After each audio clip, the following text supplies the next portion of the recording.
الرحمن الرحیم فمن زحزح عن النار وادخل الجنة فقد فاز۔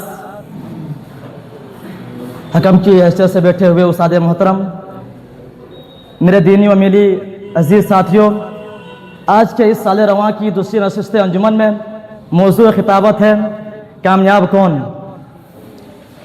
کامیابی، سکسیس، سفلتا، یہ ایک ایسا لفظ ہے جس کے پیچھے پوری دنیا بھاگتی ہے۔ دنیا کے ہر انسان، دنیا کے ہر شخص کامیاب ہونا چاہتا ہے، کامیابی سے ہمکنار ہونا چاہتا ہے کہ کامیاب شخص ہے کون۔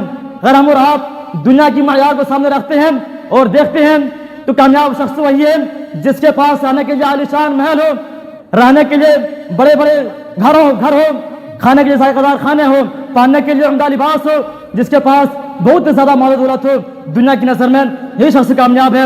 اور اگر ہم اور آپ قرآن کی طرف رجوع کرتے ہیں، قرآن کے صفحات کو اڑاتے ہیں، قرآن کی تلاوت کرتے ہیں، تو ہمیں معلوم ہوتا ہے کہ جس کے پاس یہ سب ساری چیزیں ہیں وہ قرآن کی نظر میں کامیاب نہیں ہے۔ تو اصل کامیاب ہے کون؟ اللہ تعالیٰ سورہ آل عمران کے اندر ارشاد فرماتا ہے فمن زحزح عن النار وادخل الجنة فقد فاز، یعنی جس کو جہنم سے بچا لیا گیا ہو اور جنت میں داخل کر دیا گیا ہو وہ شخص اصل کامیاب ہے۔ پتا کیا چلا؟ معلوم یہ ہوا کہ جہنم سے بچ جانا اور جنت میں داخل ہو جانا یہ اصل کامیابی ہے۔ راستہ کہاں سے ملے گا؟ کون سا طریقہ اپنائیں گے کہ جہنم سے بچ جائیں گے اور جنت میں داخل ہو جائیں گے؟ جناب محمد عربی صلی اللہ علیہ وسلم صحابہ کرام رضی اللہ عنہ اجمعین سے مخاطب ہیں، فرما رہے ہیں ترکت فیکم امرین لن تضلوا ما تمسکتم بہما کتاب اللہ و سنتی، میں تمہارے درمیان دو چیزیں چھوڑے جا رہا ہوں، اگر تم ان دو چیزوں کو مضبوطی سے پکڑے رہو گے، مضبوطی سے تھامے رہو گے تو تم کامیاب ہو جاؤ گے، تم کبھی گمراہ نہیں ہوگے۔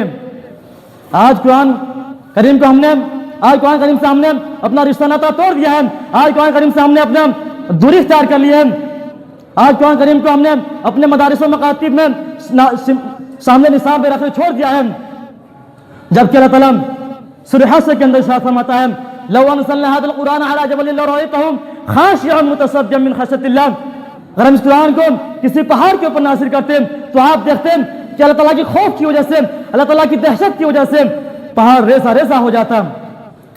آج ہم نے قرآن کریم کو پڑھنا چھوڑ دیا ہے، اور چھوڑا کیوں ہے؟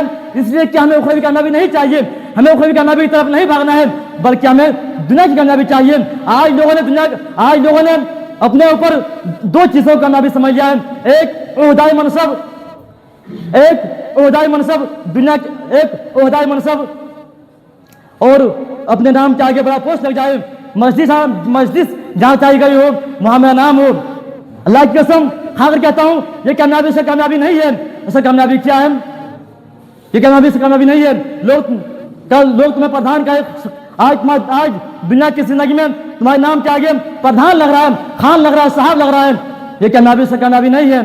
کیا جب تم مر جاؤ گے تمہارے گھر والے تمہیں ایک چارپائی پر لٹا دیں گے، لوگ آئیں گے یہ کہنے والا کوئی نہیں ہوگا کہ خان صاحب کہاں ہے، پردھان صاحب کہاں ہے، فلاں صاحب کہاں ہے، بلکہ یہ کہیں گے کہ میت کہاں ہے، لاش کہاں ہے، جنازہ کہاں ہے، اور تم اس کو کامیابی سمجھ رہے ہو۔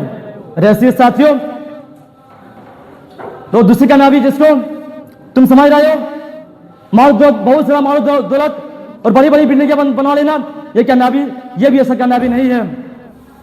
اللہ تعالیٰ سورہ حقاق کے اندر ارشاد فرماتا ہے ما اغنی عنی مالیہ ہلک عنی سلطانیہ، لوگ اس دن کہیں گے ہائے میں دنیا کے اندر مالیں خرچا کیا کرتا تھا، میں زمینیں خریدی تھی، میرے مال نے مجھے بے نیاز نہیں کیا، مجھے فائدہ نہیں پہنچایا، ہلک عنی سلطانیہ، میری سلطنت جاتی رہی یہاں تک کہ میں ہلاک و برباد ہو گیا۔ آج اگر دنیا کے اندر لوگوں کو بتایا جائے کہ لوگوں تم دنیا میں ترجیح نہ دو بلکہ اپنی آخرت کو ترجیح دو، تو لوگ کہتے ہیں کہ ارے وقت آئے گا تو دیکھا جائے گا۔ میں اس لوگوں سے سوال کرنا چاہتا ہوں کہ کیا دیکھا جائے گا؟ آج زمین کھائے گئی بے مقام کیسے ڈھل جائے گی جوانی جس پہ تجھ کو ناز ہے،